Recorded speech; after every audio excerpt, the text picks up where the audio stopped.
This shoe with a review of an anta, a Chinese shoe. It's actually a signature for Gordon Hayward. I love the logo. They didn't go with the GH because the typical other GH that they could have gone with, they don't want to confuse it with the Grand Heel series from the Filas, also GH. And it's an interesting logo. It's much more original than the Curry logo, which I still can't get used to. So the anta logo is also used nicely to provide some stability, but this plastic strap, maybe it provides some placebo effect in terms of lockdown, but this it doesn't get a whole lot of job done. I think you could do away with it, but it looks cool. These little teeth, the little harder TPU plastic, not exactly plastic, harder rubbery foam material, they provide a very good level of anti-inversion defense mechanism. Also, the outsole is also protruding way out of the midsole here. So altogether, they're working in tandem as a great outrigger. So that's something great that Anta has been doing since the KTs. First of all, the heel, it does have a bit of a slippage issue because the Achilles heel pillow, the pillows are kind of tiny. They could have used something more plush all over to provide an additional lockdown. And also the heel cup, for hardened fives, they had the heel cup that just goes like that. It was just opening up wide, so it provided some massive heel slippage. For this one, it's not as bad as hardened five, but it could have been better. It's kind of straight, but it could be a little bit more angled towards I guess it could angle to hug or clutch your heel a little bit more. So that's a little bit of a disappointment, but still not too bad. And also there's this added level of lockdown connected to this layer of an inner booty that tries to tug a little bit more to provide not a great deal, but a certain level of additional lockdown for the heel. So that's a nice little touch to have there. For the fit, I would say go true size.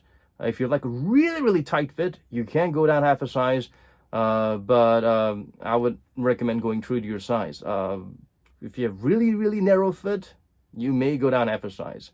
For those who have really wide fit, you can go true to size or go up half a size. For me, I went up half a size because for me, I had a very painful experience with the KT5, because the KT5 had a great fit, except there was this little bit here nearby the pinky toe area that kind of like chafed, even though I went half a size up. So in fear of that, I went half a size up, and fortunately this, I could have gone true to size, but half a size up works just fine for me because it does not have that crazy airy space on the toe box area like what you've had with the Rondo RR6. The RR6 had huge space on top. So that's the size there, and also the heel, the toe box is not as interstellar-like as the RR6, but certainly it's a little bit more roomy than the KT5. So that's something you should keep in mind. Fortunately, the lace loops come down pretty far closer to the toe box, so it does help with the lockdown. If you want some really crazy extra lockdown, you could probably punch a little hole to add some lace loops there, but even without that, it provides a good deal of lockdown just with the lace loop coming all the way down here. Sometimes you see Hardens and those shoes, the lace loops ending right over there. For a size 9.5, it weighs about 410 grams, so it's not too heavy at all. And I think the selling point for this, for me, was when I saw this, it says, go hard, but the strap, if you open it up a little bit, it's a Gordon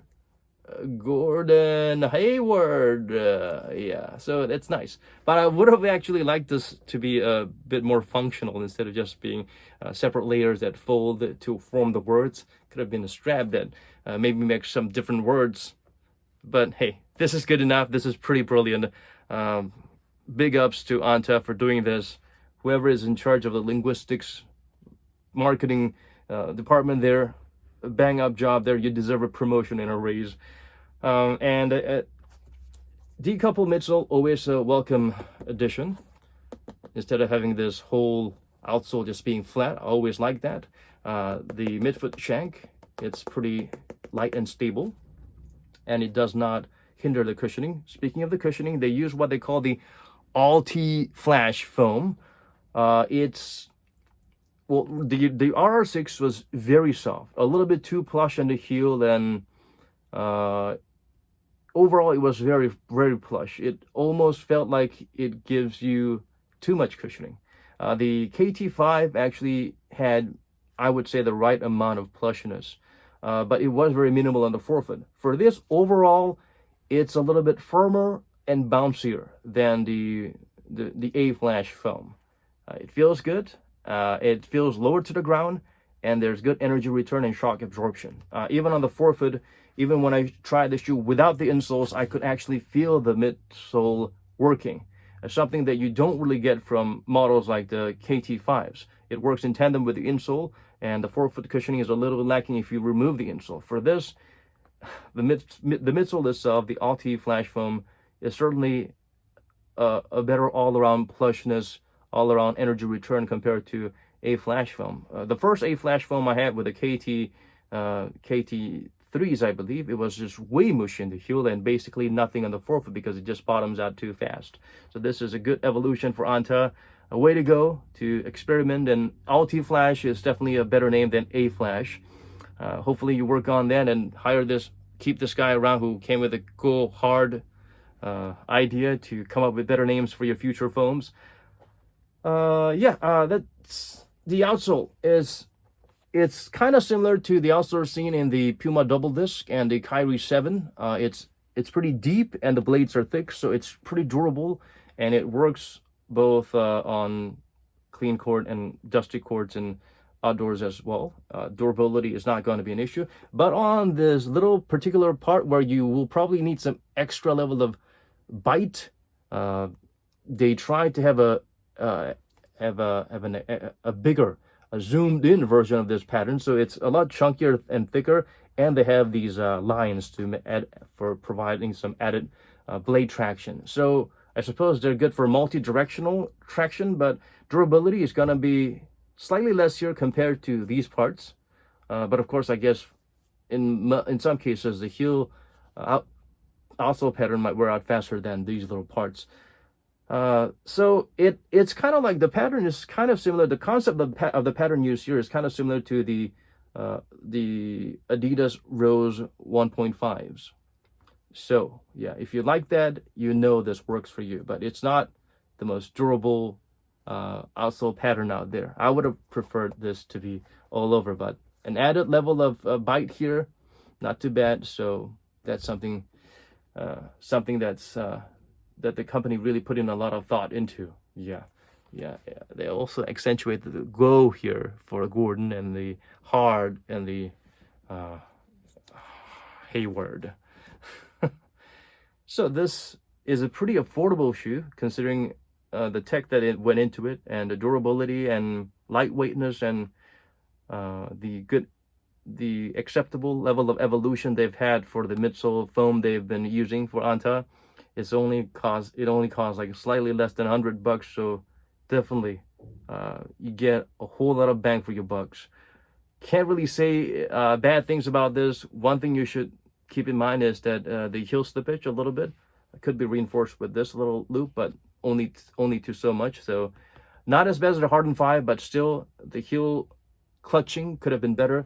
And the fit, there's a bit of a dead space here, and you will have to consider whether you want to go down half a size, or maintain your normal size, or go up half a size depending on what kind of fit you want. But overall, the lockdown, the lacing system is definitely a huge step up from the previous Anta models, especially from the RR6, which had horrific shoelace lockdown mechanism.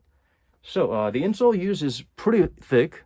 I don't know what material it is. It feels and looks like Ortholite and EVA and PU mashed together. And also on the top layer, they've managed to have this, how should I call it, suede type of material that I like, instead of some vinyl slippery surface. So it actually provides a good level of friction for your toes and your foot, so that it forms your foot and it wraps around it and it molds your foot better.